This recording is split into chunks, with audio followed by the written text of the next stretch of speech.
आज जानिए चंद्र ग्रहण के बारे में। चंद्र ग्रहण जब भी लगता है तो उस दौरान सभी लोगों को कौन सी खास सावधानियां बरतनी चाहिए? सूतक काल की अवधि में या फिर जिस समय ग्रहण पड़ रहा हो उस समय कौन से काम ऐसे हैं जो नहीं करने चाहिए?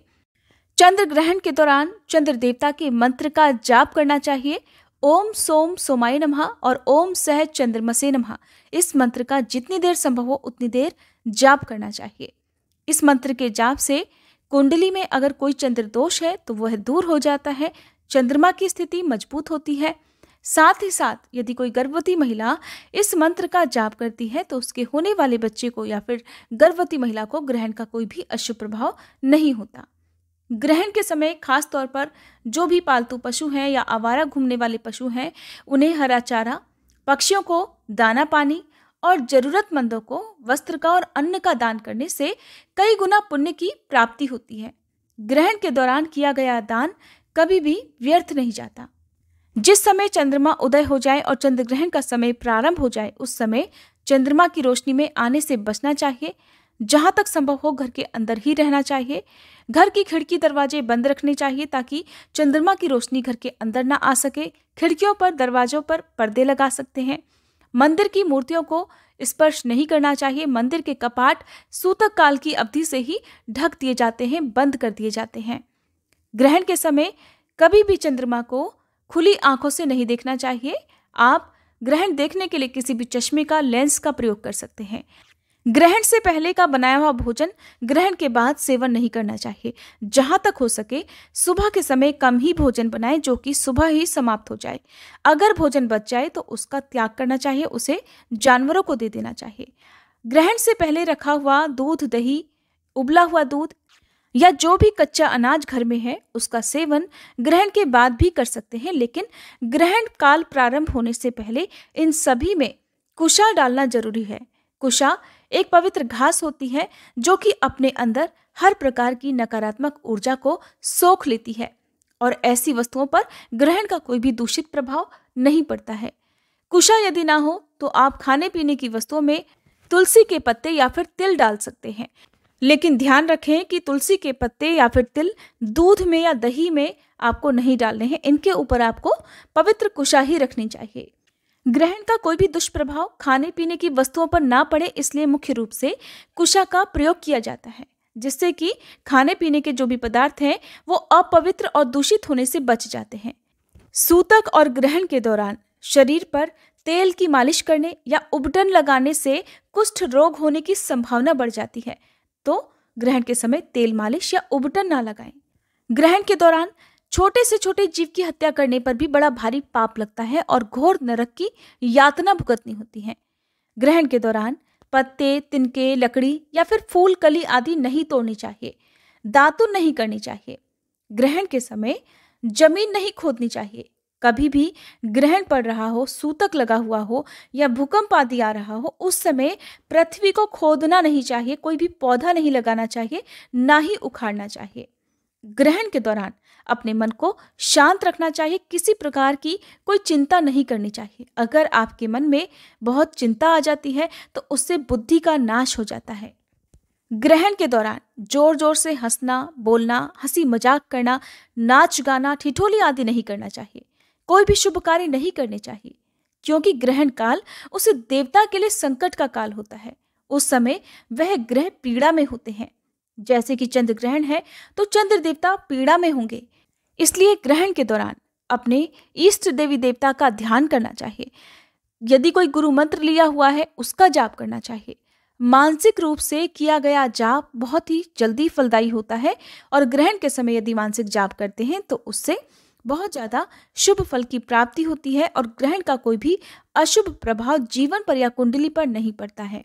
ग्रहण के दौरान चंद्र देवता के मंत्रों का मानसिक रूप से भी जाप करना चाहिए। किसी भी ग्रहण का सूतक काल कई घंटे पहले प्रारंभ हो जाता है, जैसे कि चंद्र ग्रहण का सूतक 9 घंटे पहले और सूर्य ग्रहण का सूतक 12 घंटे पहले प्रारंभ हो जाता है। इसलिए सूतक काल की अवधि में सभी लोगों को जो शारीरिक रूप से स्वस्थ है उन्हें भोजन नहीं ग्रहण करना चाहिए। कोई भी गर्भवती महिला, बूढ़े, बालक या रोगी ग्रहण प्रारंभ होने से 4.5 घंटे पहले तक कुछ भी खा पी सकते हैं। उसके बाद ग्रहण लगने से लेकर ग्रहण की समाप्ति तक कुछ भी खाने पीने से बचना चाहिए। ग्रहण के दौरान दूसरों का अन्न खाने से 12 वर्षों का एकत्रित किया हुआ सभी पुण्य नष्ट हो जाता है। तो ग्रहण के दौरान बाहर से किसी के घर से आया हुआ अन्न नहीं खाना चाहिए। किसी दूसरे के घर जाकर भोजन भी नहीं करना चाहिए।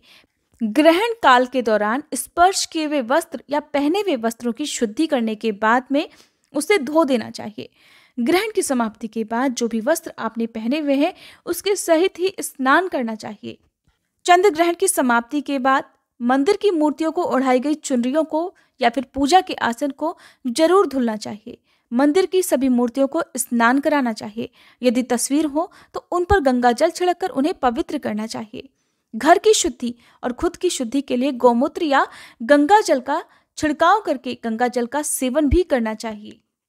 ग्रहण के दौरान जो वस्त्र पहनकर आप स्नान करें उस समय मौन होकर स्नान करना चाहिए।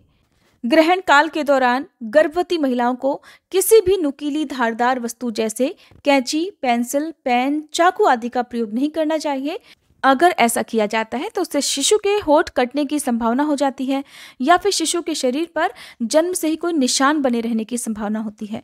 ग्रहण के दौरान अगर गर्भवती महिलाएं लोहे के फ्रेम वाला चश्मा पहनती हों तो उसे ग्रहण के समय निकाल देना चाहिए, हटा देना चाहिए। बालों में लगी हुई लोहे की पिन या नकली गहने भी उतार कर रख देने चाहिए। आपके शरीर पर लोहे से संबंधित कोई भी वस्तु नहीं होनी चाहिए क्योंकि लोहा राहु और केतु ग्रह का कारक होता है। ग्रहण काल में ग्रहण के अशुभ प्रभाव से बचने के लिए तुलसी जी की माला को गले में धारण करना चाहिए या फिर चोटी में कुशा धारण करनी चाहिए। ऐसा करने से भी ग्रहण का कोई दुष्प्रभाव शरीर पर, स्वास्थ्य पर या मन पर नहीं पड़ता। चंद्र ग्रहण के दौरान रुद्राक्ष की माला धारण करने से सभी पाप नष्ट हो जाते हैं। ध्यान रहे, असली रुद्राक्ष की माला का ही प्रयोग करना है। अगर रुद्राक्ष की माला ना हो तो एक रुद्राक्ष के दाने को भी आप ग्रहण काल की अवधि में अपने पास रख सकते हैं, अगर आप चाहते हैं कि इस ग्रहण का कोई भी अशुभ प्रभाव आपके जीवन पर ना पड़े। ग्रहण के बाद आपने स्नान करने के बाद घर को शुद्ध करना है और उसके बाद जो भी खाने पीने की वस्तु में आपने तिल, तुलसी दल या कुशा डाली हुई है उसे निकाल कर फेंक देना है, उनका विसर्जन कर देना है। विसर्जन नदी में, बहते जल में या फिर अपने घर में ही किसी गमले में, पौधे में कर देना चाहिए। तुलसी जी के पौधे में इन पत्तों को नहीं डालना चाहिए। अब जानिए चंद्र ग्रहण के समय और सूतक काल के बारे में। तो हमारे देश में ये ग्रहण प्रारंभ होगा शाम 5:32 से और शाम 6:18 पर चंद्र ग्रहण समाप्त हो जाएगा। तो जब तक ग्रहण काल की अवधि है उस अवधि में घर से बाहर निकलने पर या फिर चंद्रमा की रोशनी को देखने से बचना चाहिए। पूर्णिमा का दिन है, ऐसे में पूर्णिमा की जो पूजा है वो ग्रहण की समाप्ति के बाद ही आपको करनी चाहिए। जो लोग चंद्र देवता को अर्घ्य देते हैं वो शाम को 6:20 के बाद से ही चंद्र देवता की पूजा करें और ग्रहण का जो सूतक काल है उस दौरान से लेकर ग्रहण की समाप्ति तक सभी नियमों का पालन भी जरूर करें। चंद्र ग्रहण का सूतक काल प्रारंभ हो जाएगा सुबह 9:21 से और समाप्त होगा शाम 6:18 पर।